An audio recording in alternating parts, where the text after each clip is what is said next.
Hello. Kumusta? May adlaw ka na tanan makigsuonan makasampiak.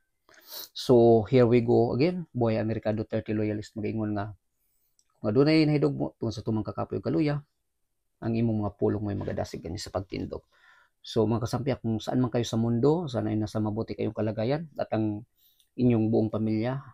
Mabuhay po tayong lahat. God bless po kasi aanhin natin itong yaman ng mundo kung meron tayong mga debilitating illnesses, mga life-threatening diseases. Hindi natin ma-enjoy yung buhay na meron tayo kung kahit isa ka pa sa pinakamayaman dito sa buong mundo. Baliwala ang yung lahat ng yan. Your health is your wealth talaga. Kaya talagaan po natin ating mga sarili. So anyway, ano na po ngayon, 30th of July 2025 dito sa Brooklyn, New York. So ano bang pwede nating pag-usapan ngayon? So alam naman natin na yung mga kaganapan dyan sa Pilipinas, as always, ito yung lagi kong sinasabi, na ang lahat ng mga ito ay orchestrated para pabagsakin ang mga Duterte. Obsessed sila sa mga Duterte kahit sila yung mga nakaupo. Kung kaya't ngayon, after ng continuity and unity, ganun, na-electrocuted yata yung continuity. So wala ng continuity na electric shock na short circuit na. So ngayon, as even at this currently, at this present, ay si Inday Sara pilit at mga Duterte, pilit pa rin nilang tinitira ngayon. Pilit nilang pabagsakin. Pero mas lalong lumalakas ang yung mga Duterte. Kasi yung mga Duterte, nasa tama lang talaga sila. Itong mga administrasyon ngayon, sila ay may tama. May tama yung mga pag-iisip nila kasi puro mga bangag kasi ng ito ganid sa kapangyarihan. So ngayon sila na mismo yung nag-aaway-away diyan ngayon. Tapos ngayon tinitira na rin ng ni Tambi si Kilay. So Kilay versus Tambi na ngayon. Kasi alam naman natin na galit na rin si Tambi diyan. Malaki na yung gastos niya diyan sa yung mga ginagastos niya mga ayuda-ayuda or yung mga insertions diyan. Para lang maitawid talaga yung impeachment. Nung una yung para mapalitan yung or yung modified or yung ma-change yung constitution, yung amendment. So hindi yun nakapasa. So dito na gusto na nila kasi gusto na mag prime minister. So hindi ito na naman sila, proceed sila ngayon ipa-impeach si Inday Sara. So ngayon sinisi si Kilay. So alam naman natin na after nung na sila, end of session na sila, nagbakasyon. So pinatulog muna. So sabi ng mga taga Lower House na dapat forthwith. Pero sabi naman ni Kilay Escudero na hindi naman yan immediately ganun. Kung kayo pinatulog nyo dyan, naghintay pa kayo ng pang-apat, bago nyo tapos ura-urada na, aura mismo na gusto nyo simulan ng Senado, hindi naman yan katarungan kasi dapat authenticate pa yung mga pirma nyo, ganun. Diba? Lahat mayroon ba wais talaga din si Chess Escudero. Hinintay muna niya yung resulta ng sa Korte Suprema, sa Supreme Court. So ngayon meron ng desisyon galing sa higher court, pinakamataas na korte, itong Supreme Court. So ngayon, dati sabi ni Chis Escudero na one of the congressmen yata nagsabi na kasi by post, or if I'm not mistaken, a post or somebody said na yung pinaka may sole authority talaga or pinaka makapangyarihan pagdating sa impeachment yung Senado. Sabi naman nung congressman na yun na hindi, dapat ang Supreme Court talaga. So ngayon nag-decide na may decision na yung Supreme Court. Ngayon nagsabi na naman yun na the same person na hindi, depende pa rin yan sa Senado. Nasa Senado pa rin, sa kamay pa rin. Sabi ni Jesus Escudero hindi naman gano'n, hindi naman ganyan. Pag ayaw lang, hindi papabor sa iyo, kukontrahin nyo. Hindi naman pwedeng gano'n. Hindi tayo pag mag-convene tayo about yung impeachment, hindi natin susundin itong Korte Suprema kasi sila yung final and executory. Magiging katulad tayo ng banana republic. So yan, magka-crisis talaga tayo dito. Kasi yung mga bang susundin ng mga katulad ng mga men in uniform, pag magkabanggaan yan. Kaya nga may 3 branches of government tayo. Di ba? Pero tayong Congress, yung Congress composed of lower house, which is the House of Representatives. Tapos sa upper chamber, itong Senado, itong Senate. Tapos sa judiciary, ito namang Supreme Court. So they are all na designed to be separate but interdependent. So they have its own distinct powers. Meron sila sarili, tapos and also responsibilities. So pero nag-rely sila sa bawat isa sa meron sila mga na para mag-function effectively. Ganun yan. Tapos para din naman ma-prevent nila yung isa sa mga branches na to become from becoming too powerful. Kaya kasi diyan napapasok yung abuses. Katulad na ngayon, gusto niyo yang kayo lang masusunod diyan sa lower house, sunod.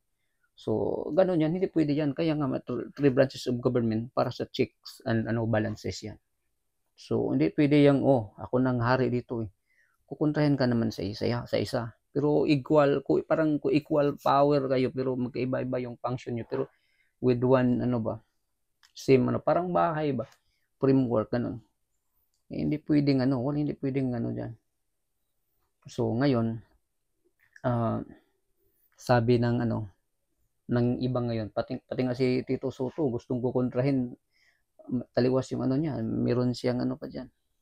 Basta kontra siya sa desisyon ng Tapos marami pang ang mas pa talaga, worsen pa talaga. May mga mga mambabatas or hindi man mambabatas, yung mga makakaliwa din na nakaupo diyan sa lower house. Lalong-lalo na si Ngiwi, si Adisanya. Ano pangalan niya? Adisanya o Sindanya? Pero si Sindanya,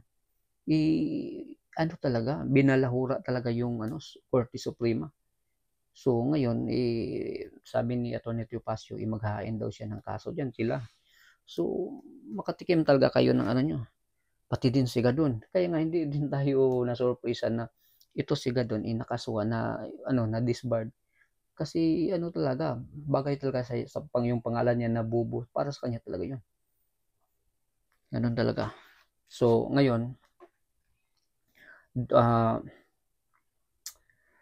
doon naman tayo sa doon sa impeachment. Pag-usapan natin yung impeachment, 'di ba? Kasi naghain na ng order yung final and executory, which is yung sa judicial court, itong Supreme Court, itong the highest court of the land, 'di ba? So sabi ng sabi nga ni Chis Escudero, ang sulat daw mga 92 pages, basta 90 plus pages. Pero sinabi daw na daw ang impeachment court daw has no jurisdiction daw.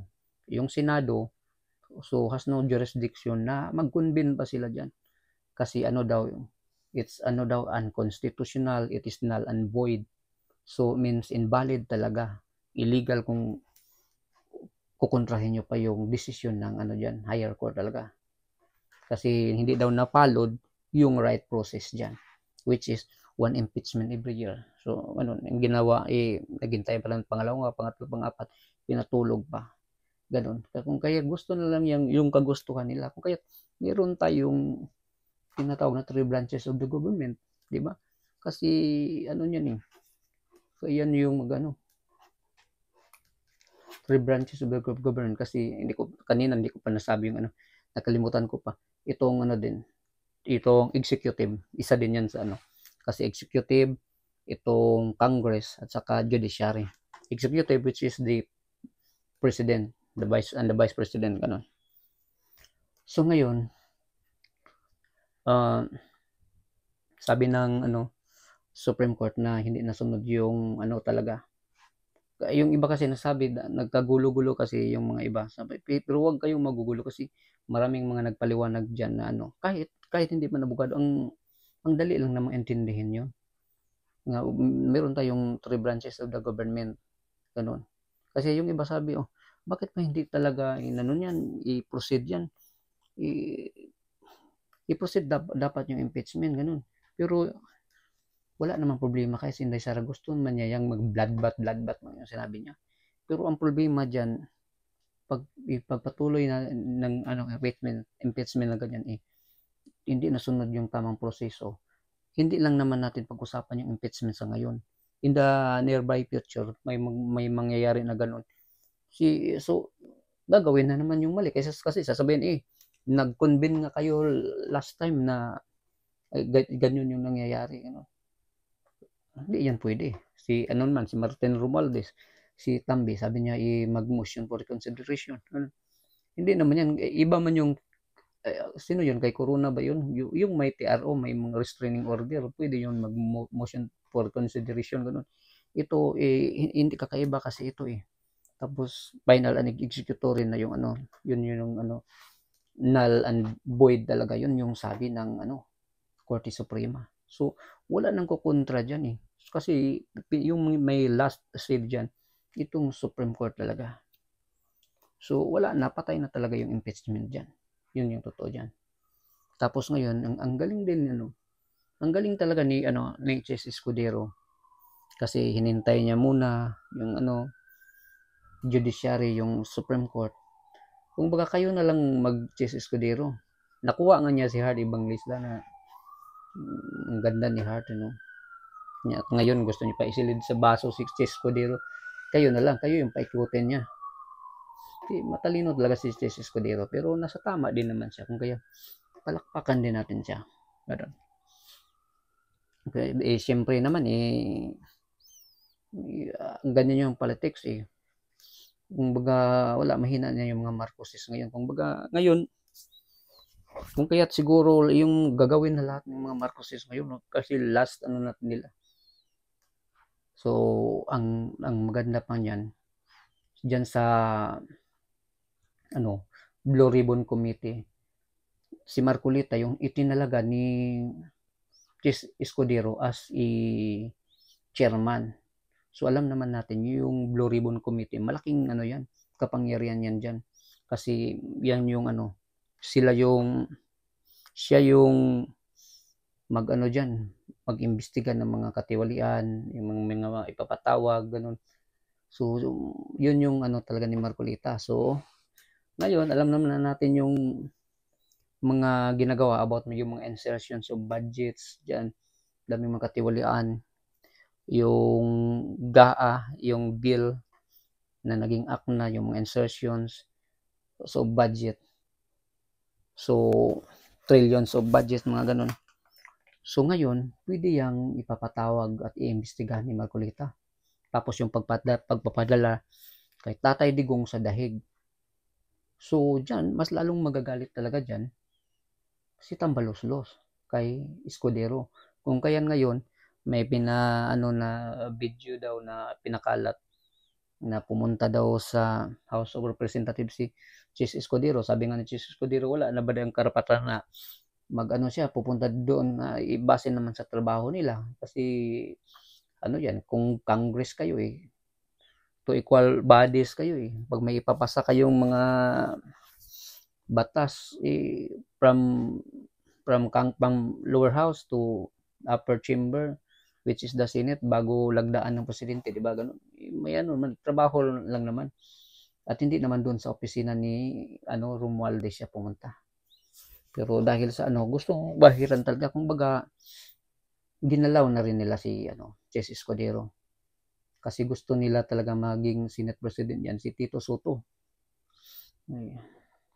Ito naman si Tito Soto, magalingan, hindi ka naman abogado, gano'n. Diba? Tapos, ngayon, dito sa Blue Ribbon Committee, ang itinalaga ni Chess Escudero, ito si Senador Marcolita, binatikos naman ni Karen Davila na baguhan pa lang daw, gano'n. Sabi ni Chess Escudero, hindi yan baguhan. Kung bago pa lang siya dito sa Senado, pero hindi yan baguhan. Yan? Mambabatas yan. Magaling talaga yan. Meron niyang doon sa committee niya sa lower house dati na tinanggal siya, di ba? Magaling. Ang makita naman natin talaga na sobrang galing niya. Siguro bitter ka lang talaga, Karen Davila, kasi pinasara yung Abayas CBN nyo, di ba? Abayas CBN. Ngayon lang, yan yung totoo dyan. Tapos, ngayon, ang kagandahan pa, at mas lalong ikakagalit kay Martin Tambaloslos Romualdez, itong si Chis Escudero, meron siyang drafted bill na na ipapanukala na sa lahat ng mga proyekto ng gobyerno, either local man or sa national man, na ipagbabawal yung mga kamag-anak. Yung mga kamag-anak ang kontraktor, mga materials, engineer, sa kanila na lahat. Buong pamilya na yung nagmamayari. So, itong taga-gobyerno, sila pa mismo yung nangontrata, ganun. So, sa kanila na lahat. So, kahit mga 4th degree pa na kadugo mo, ipagbabawal. So, maganda yan. Sana ipagpatuloy yan ni Chis Escudero. So, magpapasalamat tayo. So, gayon pa man, so far, so good yung nakikita natin. Kasi sabi ni Chis Escudero, it's really a conflict of interest. Conflict of interest naman talaga yan kasi karamihan kasi ngayon sa atin, sa gobyerno, sila pa yung sila yung engineers, kanila yung sa kamag-anak nila o magiging tatay or anak nila yung may-ari ng construction, yung sa mga materials, mga engineer, ganun. Kumbaga sa kanila, sa buong pamilya na lang nila umiikot itong proyekto, itong income. So, yan, kahit dyan, corruption yan, conflict of interest talaga yan. So, sabi ni Chis Escudero, sana magiging ito, priority bill daw. Yung ang panukala niya. So far, magpapasalamat talaga tayo. So, happy tayo dyan. Tapos, meron lang tayo ng sa suna ni Marcos. Daming nagpapalakpakan. Pero, pag titingnan mo naman, tapos may naghiyawan, so makikita natin parang parang engineer effects yun, yung sound effects ba? Parang in-engineer. Pero meron, makikita naman talaga natin may nagpalakpakan, yung mga crocodile. So sila rin mismo yung pinatamaan ni Marcos, pero alam naman natin na hindi talaga sila gagalawin ni Marcos. Ano lang yun, pang dagdag impact ba? Audience impact para sasabihin, ang galing-galing ni Marcos. Pero yung mga pinagsasabi niya, puro lang pangako. Maganda lang yun pag first zona. Kasi sabi talaga, yun. Ito yung pangako niya. Pero naka halfway, sobra na near term end, tapos yun lang, wala kang mga big ticket projects. Kalukuhan, tapos talo ka pa sa tariff. Sa kinikilala ka na little brown brother. Wala talaga. So, ngayon, sa suna niya, ito pa yung pinagtataka natin kasi sinali niya yung isabong, di ba? Na parang concern talaga siya sa mga tao, lalong-lalo na sa mga namatay, di ba? Doon sa isabong, sa mga yung mga nawawalang handlers ng mga manok, di ba? Samantalang, naglipana naman sa itong buong yung online gambling na sobrang lala talaga, na alam natin na may mga nasisira na pamilya, may mga kabataan na talaga diyan, nagsusugal, nagnakaw na sa mga wallet ng kumukupit na sa mga magulang nila. Tapos mayroong mga nag-suicide na. Iba kasi yan, parang droga din yan, nakaka-addict din yan. Kumbaga kung sisirain mo tong smallest unit of the society, which is the family, sa pamamagitan ng sugal, wala din. Parang droga lang din yan. So, ano ba yung sa tingin natin dito, parang may sinisingle out lang talaga ang gobyerno, which is ito si Atong Ang, kasi dalawa din yung tatamaan yan kasi inuugnay nila kay Duterte si Atong Ang, inuugnay sa drug bar, inuugnay sa kasama sa Duterte, anong tawag nito, yung drug war ni Tatay Digong, yung mga patayan, ganun. So, parang yung script nila, parang ang layo talaga.